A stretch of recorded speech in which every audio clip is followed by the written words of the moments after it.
Je me trouve présentement devant le Saint-Pub qui est en plein cœur de Baie-Saint-Paul. Là-bas, j'ai donné rendez-vous à Nicolas qui est le maître brasseur chez la microbrasserie Charlevoix. Il me parlait de son lien spécial avec la fin du monde et également de sa recette qu'il va faire pour l'occasion. Puis après ça, on s'est dirigé vers l'usine où on est allé rencontrer Caroline et Fred qui sont les propriétaires. Puis ils nous ont parlé de leur amour de la région puis de très beaux projets qui s'en viennent pour eux autres. Cette année, Unibrou fête les 30 ans de sa bière La Fin du Monde. Pour l'occasion, ils ont décidé bien sûr de faire un brassin hommage à la bière, mais également de collaborer avec 4 brasseurs chevronnés pour qu'eux aussi réinterprètent cette recette mythique. Et moi, personnellement, ça va peut-être ajouter une coupe d'étiquettes exclusive à ma collection, qui sait.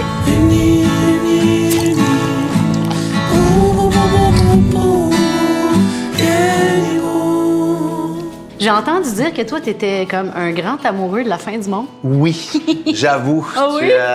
On t'a bien renseigné. Je suis un amateur de longue date de la fin du monde. Tu l'as bu là-bas, en France? Oui, je l'ai bu en France, exactement. Et puis, il y avait l'histoire de Robert Charlebois en France qui était relativement connue. Et puis, on les avait en grand format, en 750 ml, assez facilement chez les grosses épiceries, on va dire, les gros détaillants français. OK.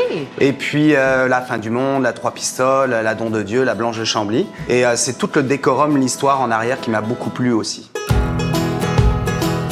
Notre version de la fin du monde, oui, c'est un hommage à la fin du monde, mais c'est aussi un hommage aux pratiques d'Unibrou, parce que Unibrou, ils ont été les premiers au Québec, en quelque sorte, à faire de la refermentation dans le contenant. Dans notre cas, la méthode traditionnelle ou méthode champenoise, c'est exactement la même chose. C'est un hommage à Unibrou et c'est un hommage aux pratiques d'Unibrou qui ont été les précurseurs dans la refermentation. C'est d'amener la refermentation aux bouteilles à un niveau supérieur.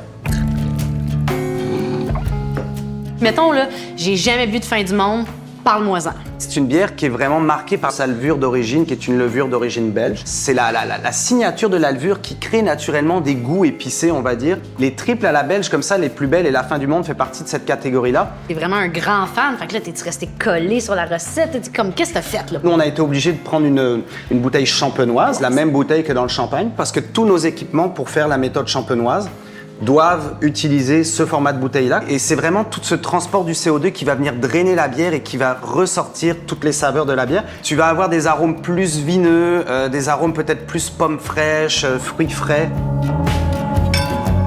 Ben là, je t'écoute parler, mais t'es un enfant à Noël, toi, quand ils t'ont contacté pour dire veux-tu faire une collab? Comment t'as réagi? Écoute, déjà, c'était faire une collab avec Unibrou, c'était un super beau cadeau parce qu'avant d'être un brasseur, je suis un amateur de bière. Donc j'avais un cartable et puis avant d'être brasseur, je connais des étiquettes de bière et je disais celle-là, elle est bonne, celle-là, j'ai moins aimé. Bon, en tout cas. Puis j'avais les étiquettes de la fin du monde et des autres produits Unibrou. Moi, j'aimerais ça avoir une étiquette. Parce que moi, j'ai fait encore une collection d'étiquettes. Oui. Eh ben, je te propose de venir avec moi à l'usine. J'en ai des tas des étiquettes à l'usine. Et voici, il y en a même 3. Ah, c'est tellement cool! Ouais, on n'est pas... Service marketing a fait quelque chose de beau, là. Hey, Notre ami Philippe, là. Good job à Philippe. Je vais te montrer ça vite. C'est rien de bien sorcier. Oui, mais ça fait ça aussi. Ouais, on va pas rester longtemps parce qu'il fait froid, mais ça, le remueur automatisé, le gyropalette, c'est de l'équipement qu'on a importé de Champagne. OK. Puis lui, il va prendre les bouteilles couchées et, je te le schématise, il va les remuer et les incliner toutes les 2 heures. On peut pas faire autrement. Donc là, ici, on a un scoop pour toi. On se trouve dans le futur site de microbrasserie Charlevoix.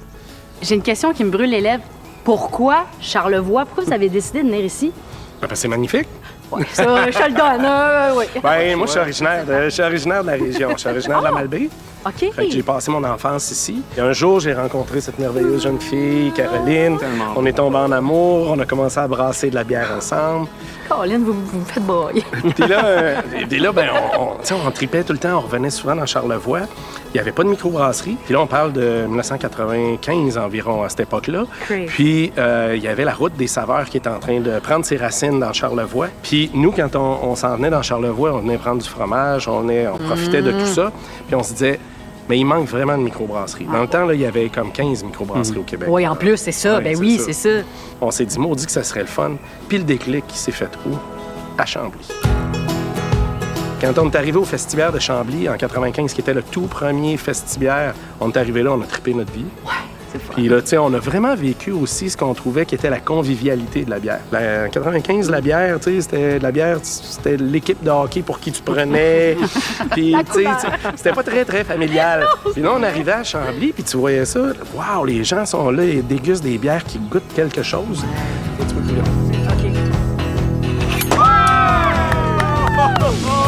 Ça, c'est le shot! Ils ont à peu près 200-300 verres de Unibrou. Je pense que c'est une source d'inspiration. Partout, pas dans ton char.